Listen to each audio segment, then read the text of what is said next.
Assalamualaikum warahmatullahi wabarakatuh. Salam sejahtera dan salam Malaysia Madani. Bak kata pepatah, tak kenal maka tak cinta. Jadi, izinkan saya memperkenalkan diri. Nama diberi Muhammad Azfar bin Muhammad Hair. Merupakan pelajar tingkatan 5 yang mengambil aliran perakaunan. Saya merupakan anak didik kelahiran Sekolah Agama Menengah Bagan Terap yang terletak di Sabak Bernam, Selangor. Kod sekolah saya ialah BFT 6002. Sekiranya terdapat waktu lapang, saya gemar menghabiskan waktu dengan membaca buku. Jadi, pada hari ini, saya akan meresensikan salah satu buku kegemaran saya yang berjudul Arkitek Jalanan. Buku ini hasil karya seorang jejaka tampan yang merahsiakan identiti beliau. Nama samaran beliau ialah Taimiyah Abdullah. Buku ini diterbitkan pada Julai 2022 yang merupakan cetakan yang ke-11 oleh Iman Publication Sendirian Berhad. Novel ini berhalaman 355 halaman bercetak dan terdapat 22 bab. Buku ini boleh didapatkan di mana-mana kedai buku yang berhampiran ataupun boleh dibeli secara atas talian. Buku ini mampu dimiliki.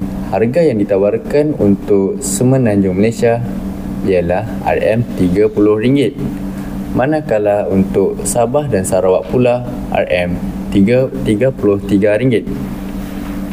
Apabila kita lihat dengan muka hadapan buku ini, kita dapat merasakan yang buku ini mengisahkan tentang cara hidup seorang yang meminati dalam bidang arkitek. Sebaliknya, ada tersirat yang terkandung dalam buku ini, iaitu kisah hidup tentang seorang anak bernama Taimiyah Abdullah. Taimiyah Abdullah meminati bidang lukisan sejak dari kecil lagi, yang datang secara tiba-tiba. Tetapi, kisah hidup Taimiyah semasa zaman persekolahan, dia sering dibuli kerana masalah gagap dan lambat membaca. Kelebihan yang Taimiyah peroleh membuatkan beliau mencuburi dalam bidang lukisan. Taimiyah sentiasa bersabar walaupun orang sekeliling berkata tentang beliau, dan akhirnya dia terkenal di seluruh Malaysia dengan karya buku yang unik dan berbeza dengan penulis buku yang lain. Seperti yang anda lihat, setiap buku yang karya Taimiyah Abdullah, koleksi lukisan yang berada di setiap muka hadapan tersebut merupakan hasil seni beliau. Alangkah indahnya perjalanan hidup beliau yang sudah ditentukan oleh Tuhan, dan dulunya sering dibuli, tetapi beliau tetap bangkit dan memperluaskan penulisan novel beliau. Dalam novel ini juga mengisahkan tentang bersusah payahnya Taimiyah untuk belajar lebih mendalam tentang lukisan dan bermulanya pekerjaan Taimiyah daripada pelukis kepada arkitek. Ketika Taimiyah belajar di United Kingdom, Taimiyah sering bersiar-siar untuk mendapatkan ilham daripada setiap bangunan yang berada di sekeliling.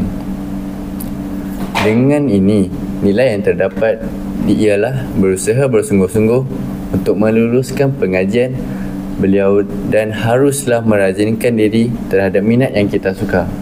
Hiraukan kata-kata orang sekeliling dan kita harus bangkit demi mengubah nasib diri kita. Sekian daripada saya. Ampun maaf dipinta.